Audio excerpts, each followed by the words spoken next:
Sejam muito, muito bem-vindos ao Jornada da Calma. Eu sou Helena Galante, companheira de jornada de vocês, e hoje tem um companheiro novo aqui para nossa jornada, que é o Caio Correia. Caio, seja muito bem-vindo.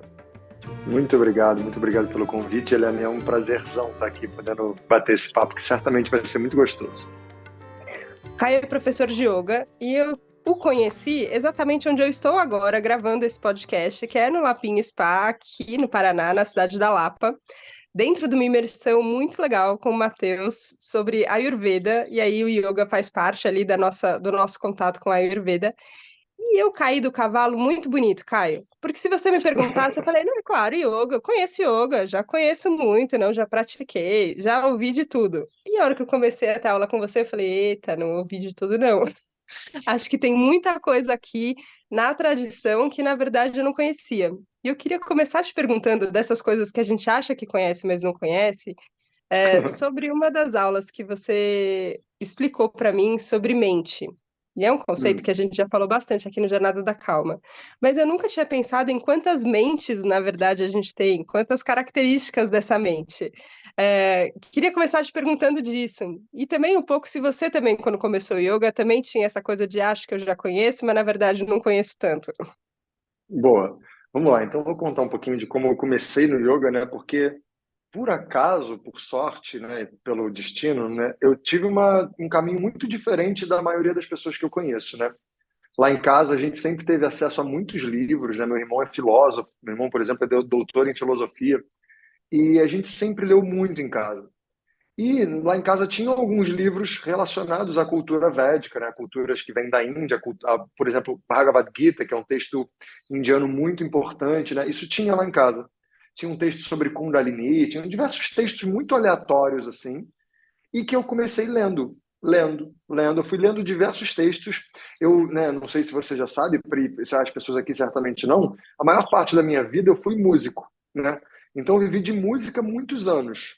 Só que eu sempre tive uma centelha dentro de mim de um dia eu quero mergulhar no yoga e eu quero fazer yoga profundamente. Eu não sabia muito o que era, mas eu tinha isso dentro da minha memória, né? Porque quando eu era criança, eu fazia algumas brincadeiras que tinha uma pessoa, uma amiga da minha mãe, do meu pai, não lembro exatamente quem era, que falava, cara, isso aí que você está fazendo é yoga, de brincadeiras que eu fazia, sabe? E eu Uhum. cresci com aquilo na cabeça. E aí, mas com 12 anos eu comecei a tocar, vivi de música durante 15 anos na estrada, né? E eu sempre sentia, cara, não estou no momento ainda de me dedicar a isso, porque quando eu entrar, eu quero ir de cabeça. E eu sou muito assim, né? Eu sou muito disciplinado. E eu comecei a ler diversos livros. E antes de eu fazer a minha primeira prática das posturas, eu tinha lido uns 18 livros de yoga. Uns não, exatamente Coisa 18 livros pouca. de yoga. Coisa pouca, exatamente. Então, no meu caso, foi meio que ao contrário, né? Quando eu comecei a procurar as práticas de yoga, eu ia para as escolas e falava, não é isso. Aí eu pulava para uma outra escola e falava, não é isso. Aí eu pulava para uma outra escola e falava, não é isso. E eu fui procurando muitos lugares que me dessem um espaço para estudar, né? Eu não queria só fazer as práticas, eu queria de fato ir profundamente naquilo que eu tinha lido, né? Eu queria estudar e aplicar aquelas coisas que eu tinha lido, né? Então, a partir daí, eu até achei uma escola durante um tempo, que era uma escola que falava, cara, você quer estudar, vem para cá, estuda. E a gente tem diversos livros aqui, pode ler todos os nossos livros.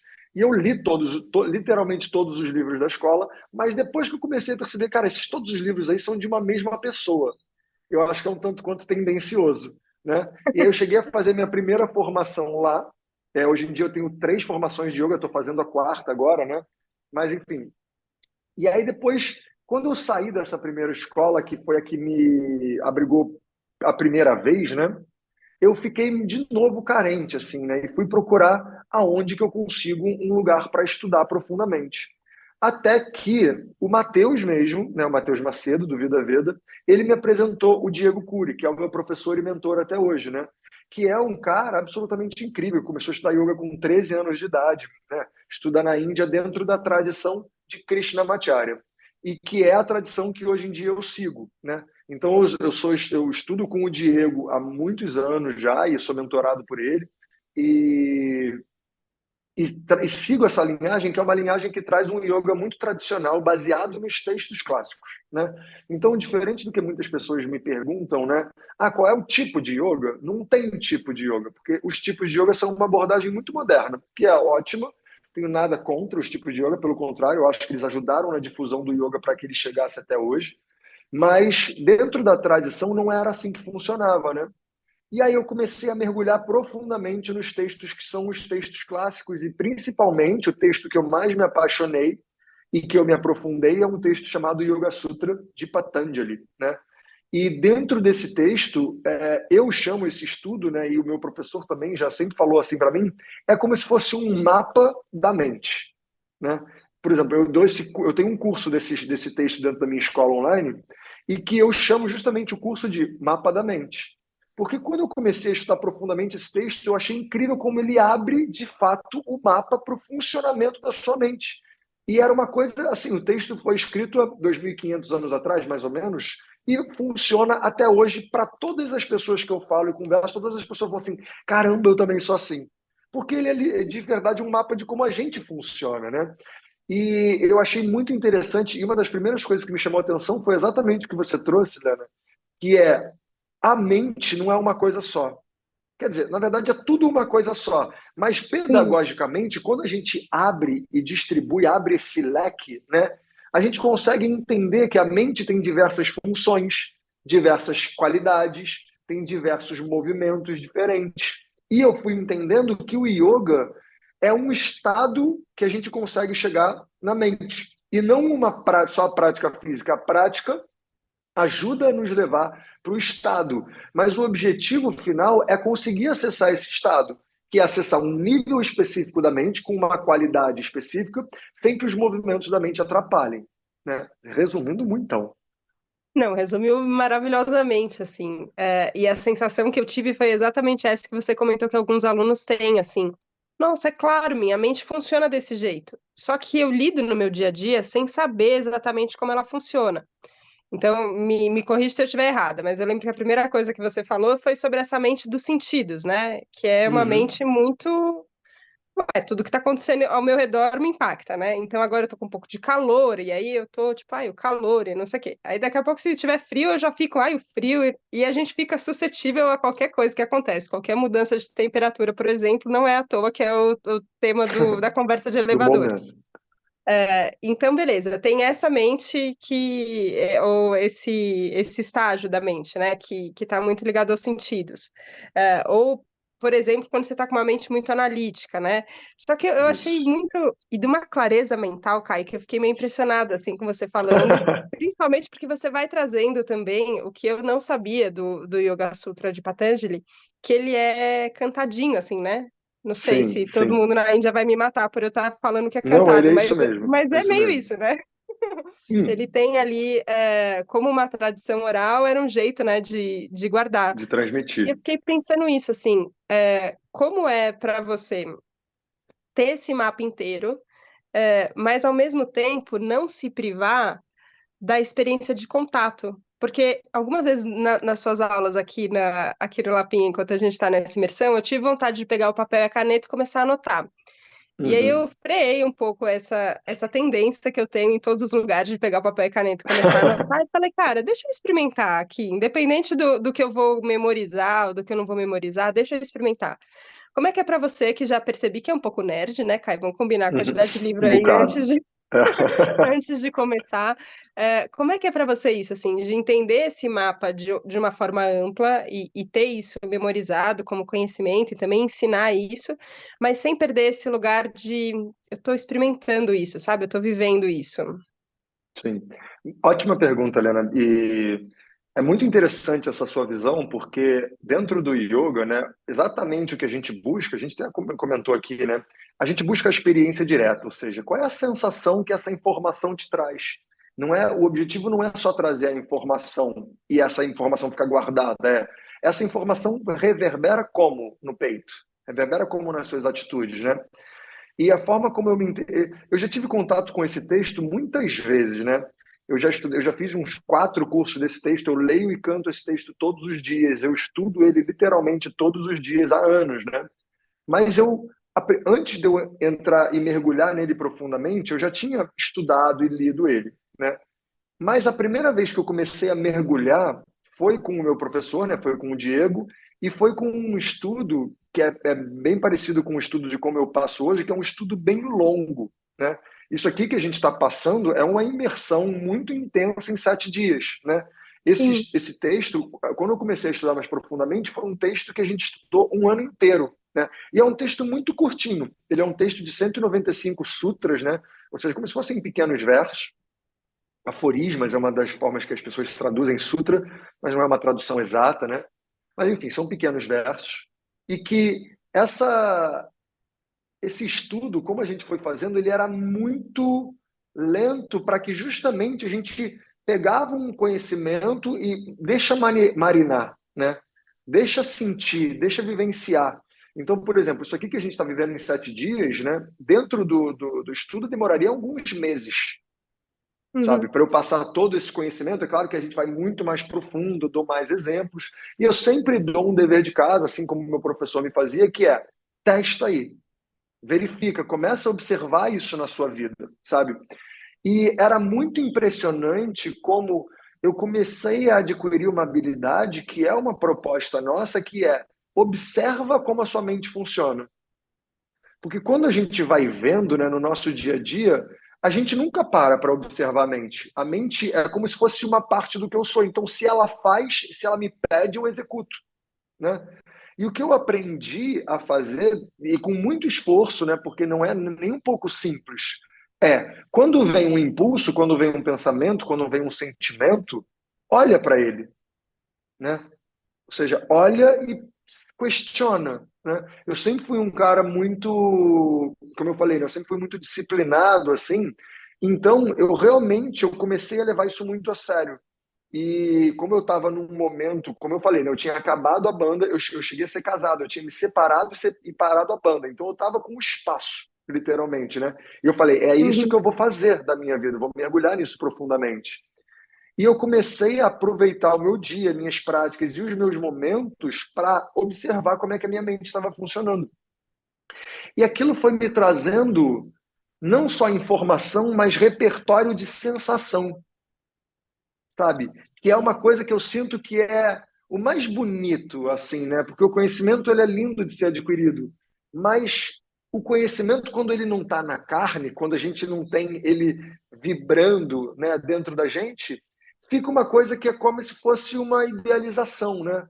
Ah, é uma teoria. Sim. E eu consegui, através dessa experiência bem gradual e bem lenta, chegando nesse entendimento físico da coisa, né? Esse entendimento que o meu corpo, que eu quero dizer, tudo o que eu sou, conseguia perceber esses movimentos, sabe? Eu conseguia ver, Sim. cara, isso aqui é meio apego, isso aqui eu tô analisando demais, sabe? E eu comecei agora eu tô com a mente muito agitada, agora eu tô com a mente muito preguiçosa. Eu comecei a conseguir avaliar isso e eu não colocava como assim, eu tô muito agitado. Porque é assim que ele foi me instruindo, né? Não se deixa colocar como se você está agitado. E eu fui vendo, caramba, pode que minha mente está agitada. E tiveram momentos que eu me percebi observando a mente como se fosse um filme, assim, olhando para ela e falando, ah, olha lá, a mente super agitada, caramba, que loucura, sabe? Muito Aham. interessante. Aham. Mas sabe que isso que você falou de entender na carne, né? Não sei, dos muitos caminhos assim que eu já percorri, que acho que também de muitas formas já passaram aqui pelo Jornada da Calma, eu já usei muito a frase do eu não sou o meu corpo como uma Uhum, ideia de tentar, que foi uma coisa que você trouxe também, de sim. tentar entender o que sou eu e o que é meu, né? Como você Uhum. lindamente explicou hoje numa meditação pela manhã. E eu repeti já muitas vezes essa frase: ah, eu não sou meu corpo, ah, eu não sou meu corpo, ah, eu não sou meu corpo. Até de novo cair do cavalo. Eu caio do cavalo muitas vezes, caí. Eu caio do cavalo e conto para as pessoas que eu caio do cavalo aqui no podcast. Aí, enfim, é isso mesmo, é livro aberto. Livro Caí aberto. do cavalo muito, assim, de perceber, na verdade, o quanto eu estava negligenciando um aspecto que é muito importante da vivência nossa no mundo, que tem a ver com, inclusive, a saúde do nosso corpo, com essa frase de, ah, mas eu não sou o meu corpo. E aí você fala, tá, eu não sou minha mente, eu fico repetindo isso também, mas ela manda em mim, eu sou cadelinha aqui dela e Sim. ela faz o que quer comigo, e quando eu vejo, eu já tô no meio da bagunça ali. É, agora, como a gente pode. Eu acho que talvez é isso, assim, ó, como é que a gente cuida sem se apegar, sabe? Porque eu tenho a Uhum. impressão que a nossa tendência é sempre isso, assim. Então, se eu sou o meu corpo, aí é isso, entendeu? Aí eu tô com cabelo branco, e aí agora, meu Deus, agora eu tenho cabelo branco, e aí isso acabou. Ou, tipo, eu vou fazer qualquer coisa aqui para lutar contra uma passagem do tempo que vai passar, que assim é.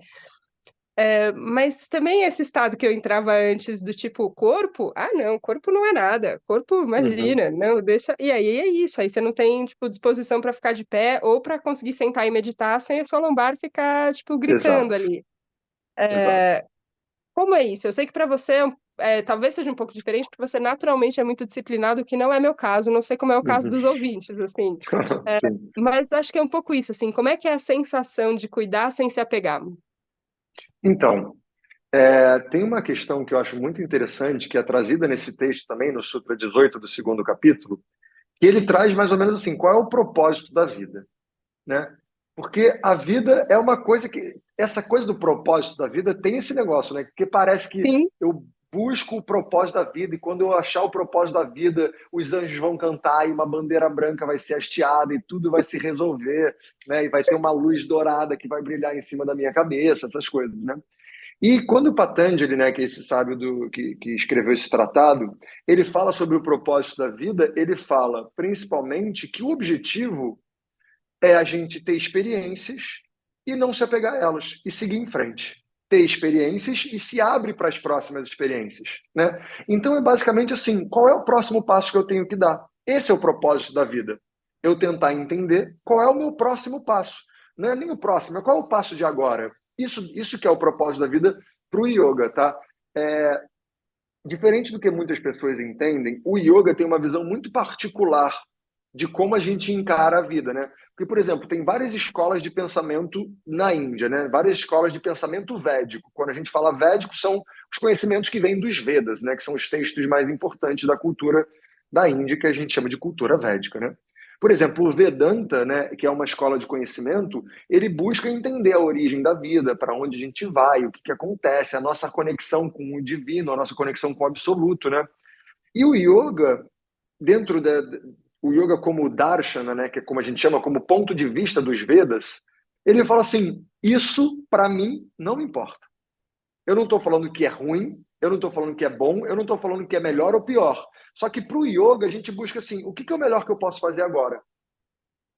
O yoga, a grande chave do yoga é como é que eu posso, nesse momento, utilizar o que eu tenho de melhor com as ferramentas que eu tenho, né? Como é que eu posso atuar com o melhor que eu tenho? Então, tira muito essa coisa de que o corpo é uma ilusão e essa experiência que a gente está vivendo é uma ilusão, porque eu sou uno com Deus e se eu sou uno com Deus, Deus também sou eu, então eu também sou Deus. E a gente fica, às vezes, em devaneios que são muito profundos e muito lindos, só que muitas vezes acabam travando a gente, né? E sim. dentro do yoga, o que a gente procura vai ter a experiência, vai ter essa experiência. E mais do que isso, né, o assunto que a gente começou a ter hoje na aula, que a gente vai terminar amanhã, né, falando aqui para a Helena exclusivamente, que está aqui dentro da imersão, né? O grande ponto do yoga, e principalmente desse tratado, né, e que eu vejo que é muito pouco falado, é o sofrimento. Então, para o yoga, a primeira coisa que a gente deveria buscar é como é que eu sofro menos, sabe? O ponto Uhum. mais central do yoga, e principalmente desse tratado, né, do Yoga Sutra, é como é que eu pacifico a causa de sofrimento. Percebe que eu não falei como é que eu elimino o sofrimento. Porque o elemento Sim. ele vai estar, o sofrimento ele vai estar aqui. Então, uma grande busca nossa é como é que eu pacifico o sofrimento. Porque quando eu estou sofrendo, e a análise que eu gosto de trazer, a metáfora que eu gosto de propor é essa, né? Quando eu estou com algum tipo de sofrimento, e como a gente pôde ver, né, na aula hoje, a gente sempre está sofrendo. Porque tem algumas causas de sofrimento que estão vindo na nossa frente. E elas atuam como se fossem véus. Véus que entram na minha frente e atrapalham a minha percepção do presente. E, como eu falei, o objetivo do yoga é como é que a gente pode atuar no presente da melhor forma possível. Para eu atuar no presente da melhor forma possível, eu tenho que buscar ver o presente sem um véu. E as causas de sofrimento, basicamente, é uma confusão, né? Uma identificação equivocada com as coisas, apego, desejo, aversão, medo. Basicamente, são essas as causas de sofrimento, né? E se a gente for pensar, a gente sempre tem um desejo, a gente sempre tem um medo, a gente sempre tem uma confusão acontecendo sobre o que eu sou, o que eu não sou, esse questionamento que parece fundamental na vida, né? E a nossa ideia é, como é que eu pacifico? Porque a ideia é só tira o véu um pouquinho. Tira o véu agora, para que agora eu possa ver a realidade e falar: ah, tá, acho que eu entendi. Então deixa eu dar um passo. Depois que eu der um próximo passo, aí eu avalio. Será que eu estou com outro véu? Deixa eu verificar. Como é que está a sensação no peito? Ah, tá Uhum. esquisita. Deixa eu tentar tirar o véu, né? Então, uma grande forma de a gente atuar, e é muito diferente de como a gente entende também, eu não tenho que querer achar a causa dos meus problemas ainda, né? Isso é uma parte do processo, mas a primeira parte do processo não é buscar a causa, porque como o yoga é uma atividade muito interna, muito pessoal, se eu for procurar a causa do meu sofrimento com a mente em sofrimento, eu tô cheio de véu. Eu não Sim. vou estar vendo a vida com clareza. Então, isso inclusive é a pedagogia do yoga, tá? Dentro no Sutra 27 do segundo capítulo, ele fala que a pedagogia do yoga é composta de 7 passos. E que eu costumo falar que para nós, assim, no dia a dia, né? Para nós que estamos nesse ciclo do sofrimento, os 4 primeiros são os mais importantes. E aí o primeiro passo da pedagogia do yoga é, primeiro identifica o sintoma e pacifica esse sintoma. Ou seja, se eu estou sofrendo, se eu sinto que, por exemplo, terminei um relacionamento, estou apegado naquela minha relação, estou sofrendo por isso.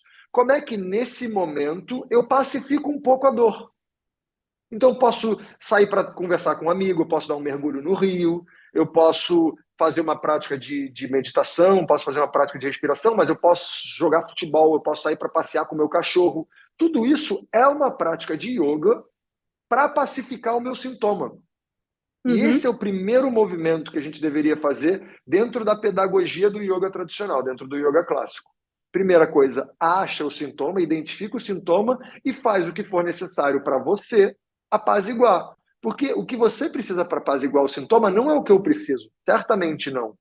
Então, vale no dia a dia a gente começar a ver. Para mim, sentar no piano e tocar apazigua muitos dos sintomas. Naquele momento, você percebe, eu não estou falando que vai curar o meu problema, não vai Sim. curar a minha dor, mas ele vai pacificar aquele meu sintoma naquele momento. Quando o meu sintoma pacificar, aí eu devo ir buscar a causa. Só que o que a gente, que é um bicho que se acha muito esperto, o que a gente faz? Quando a gente pacifica o sintoma, eu penso, agora eu estou ótimo, deixa eu viver a vida como eu sempre vivi. E Esquece. segue, Sim. né? Quanto na proposta do yoga, não, agora que você pacificou, foca, agora vai, agora é o momento. Então, com a mente clara, aí sim é o momento de você começar a investigar a causa. Não todas as causas de todos os problemas, mas daquele problema que você pacificou. Tenta identificar a causa. Segunda etapa, tá? Depois a terceira etapa é tentar entender para onde eu quero ir, onde é que eu quero chegar em relação a esse problema, né? E não em relação à vida toda, né? Que às vezes a gente acha que essa coisa, qual é o meu objetivo principal na vida? Não. Em relação a esse problema, o que eu quero deixar de sentir ou como eu quero me sentir, né? E aí eu identifico, terceiro passo, identifica para onde você quer ir. E o quarto passo é quais ferramentas você vai usar para chegar lá.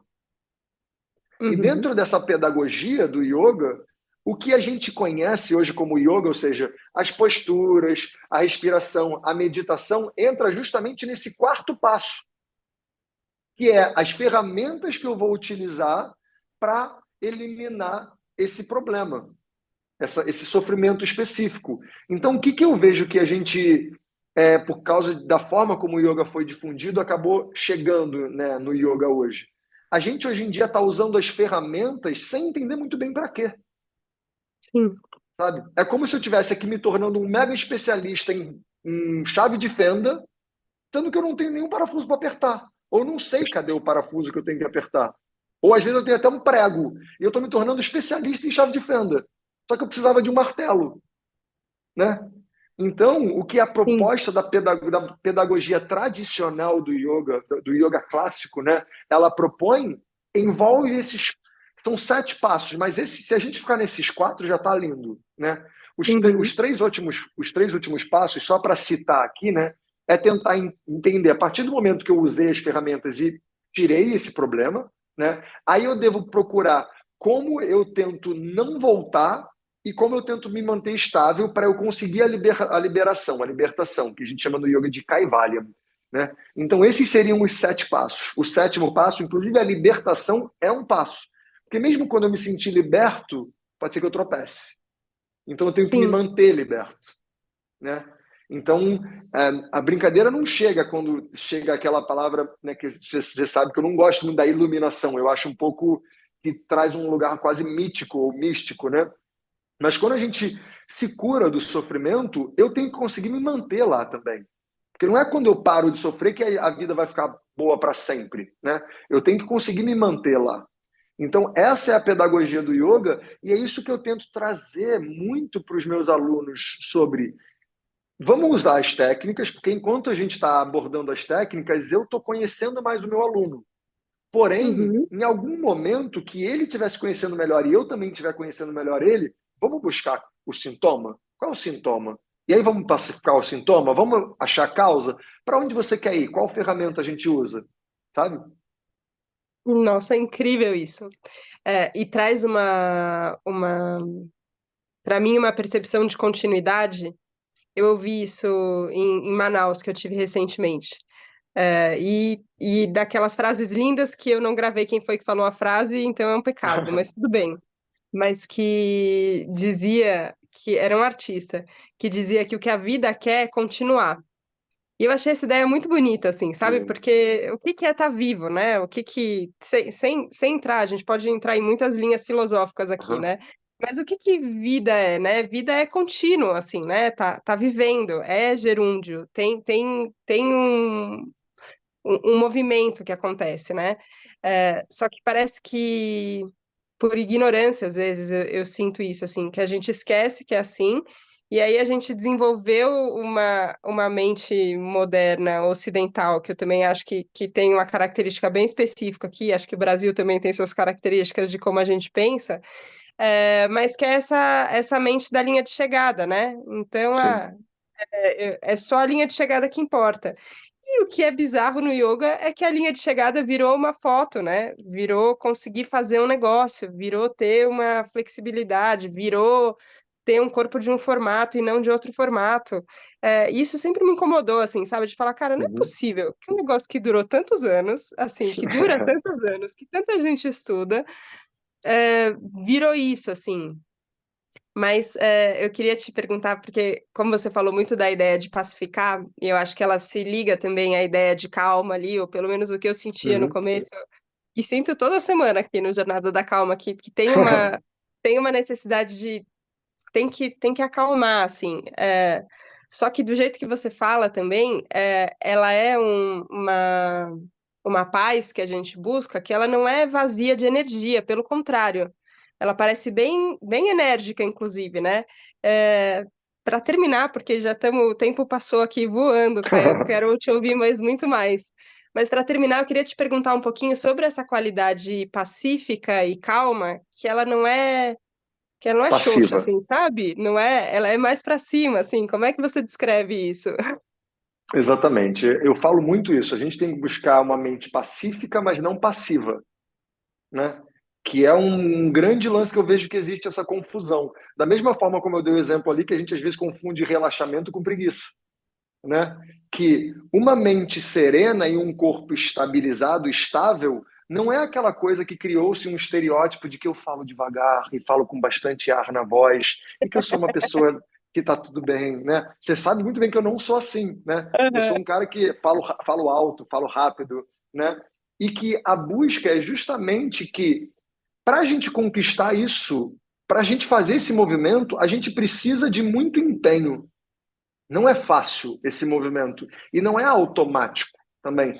Eu vou fazer ali uma meditação e a minha mente vai pacificar e eu vou ficar uma pessoa tranquila. Não é sobre tranquilidade, né? O que eu chamo de calma, o que eu chamo de pacificação é você estar no ponto onde você está pronto, né? Onde você está pronto para dar o próximo passo. Que a ideia é, como eu falei, né? O objetivo do yoga é você estar pronto para você, com clareza, dar o próximo passo. E para dar o próximo passo, principalmente se a gente está num momento em que a inércia está atuando, né? Para você empurrar o carro quando ele está parado, o primeiro movimento precisa de muita força, precisa de muito esforço. Depois que o carro já está andando, fica mais fácil continuar a empurrar, né? Mas no momento a gente precisa de muita energia, né? E por isso que no yoga a gente busca cuidar do corpo, busca cuidar da alimentação, busca ter uma vida de fato saudável, porque a gente entende, não é só porque a saúde em si, é claro que a saúde em si é maravilhosa, mas é porque eu entendo que eu vou precisar de muita energia, eu vou precisar de muita força para fazer esse movimento, porque todos os estímulos em volta de mim vão estar me levando para fora. E eu me voltar para dentro demanda um esforço gigante, né? Então, a ideia é eu estar buscando trazer energia para dentro para que eu esteja com o corpo com vigor, né? Uma palavra que a gente usa muito dentro do yoga é virya. Virya é uma potência, um vigor, que é fundamental, né? Tanto que os textos clássicos de Hatha Yoga, né? E Hatha Yoga não é o tipo de yoga que a gente entende hoje como Hatha Yoga que a gente ouve falar, né?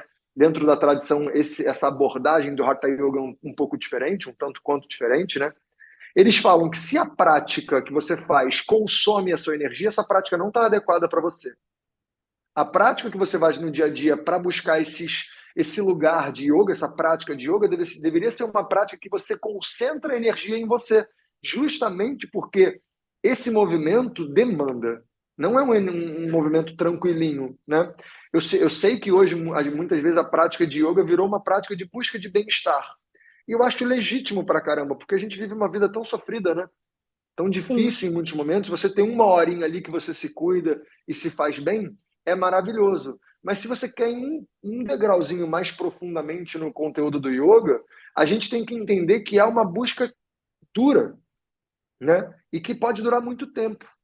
E que para isso a gente precisa de muita energia e muita estabilidade na mente, para que justamente as flutuações, para que justamente a mente não mande, né? Como a gente falou, né? Uhum. No terceiro sutra desse texto, ele fala: quando você atinge o estado de yoga, você começa a perceber a realidade a partir do que você é, a partir da sua essência, que ele chama do observador, né? Que é um conceito delicado pra caramba. Mas ele fala, quando você não chega nesse estado de yoga, ou quando você não está nesse caminho, a sua mente manda, e você vira um escravo da mente. E para a gente deixar de ser escravo, para a gente deixar de ser escravizado, demanda muita energia, né? Então a Sim. gente precisa de um certo vigor, mas com clareza, né? Então não é só aquela energia saindo o tempo inteiro, é uma energia concentrada e focada, direcionada, né? Para a gente poder chegar no nosso objetivo, que é dar o próximo passo. Caio, para o próximo passo, então, para a gente terminar, quem ficou curioso aqui ouvindo Jornada da Calma, como faz para conhecer mais sobre a escola e participar, assistir suas aulas? Conta. Que lindo. Obrigado pela oportunidade, primeiro de tudo, né? Para quem quiser conhecer, eu tenho uma escola online, tá? Que você pode fazer de qualquer lugar do mundo, que se chama Yogalaya, Yogalaya, tá? Eu estou no Instagram, e se você escrever escola.yogalaya.com.br no seu navegador, você vai achar a minha escola. Mas eu queria, inclusive, oferecer um presente para todo mundo aqui do Jornada da Calma. Se você for no meu Instagram e me mandar uma mensagem, ouvi o podcast Jornada da Calma e quero experimentar a sua escola, eu posso oferecer 30 dias para todo mundo que Que estiver aqui lindo! com o maior prazer. Porque eu sempre penso isso, né? É um conhecimento tão lindo, tão transformador, deixa as pessoas experimentarem, né? E aí todo mundo que quiser experimentar a minha escola, só me manda lá que eu mando passo a passo para você poder desfrutar desses 30 dias. E dentro da escola eu tenho as aulas práticas, né? Ou seja, a aula das posturas, né? Que são os asanas, as aulas com pranayama, que são as respirações, meditação. E eu também tenho esse estudo mais teórico dos conceitos e dos textos clássicos do yoga, para que a gente possa não só praticar, mas sim entender de onde a gente está praticando, né? Eu estava lendo recentemente o Pedagogia do Oprimido, do Paulo Freire, né? E ele estava falando que para que haja revolução, não basta só a teorização e nem só o ativismo. Você precisa de uma teoria e o ativismo baseado numa teoria, né? E ele estava falando de uma revolução na pedagogia, né? Na educação. E vale muito para uma revolução interna também, né? Não adianta eu só ficar fazendo sem ter uma teoria por trás. E eu achei isso muito lindo, porque condiz exatamente com a proposta do yoga, né? A gente tem que botar em prática, mas o conhecimento por trás, ele ajuda como uma alavanca que te empurra um pouquinho mais. Ai, Caio, tô encantada. Estarei lá na escola fazendo aulas, porque eu amei demais, assim, e obrigada por ter topado essa conversa aqui no Jornada da Calma.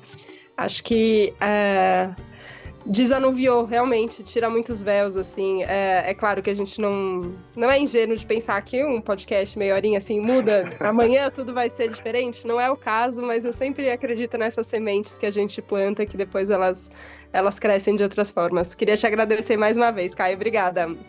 Eu que agradeço imenso, assim, pela oportunidade, pelo papo, pelo sorriso. É maravilhoso poder estar aqui nessa troca e podendo estar passando um pouquinho desse conhecimento que me transformou e que eu acho que pode transformar a vida de muita gente. Obrigada, Caio. Obrigada a você que nos acompanhou hoje aqui no Jornada da Calma. Você saiu um pouquinho transformado? Conta lá pro Caio, conta pra mim também, que eu vou adorar saber.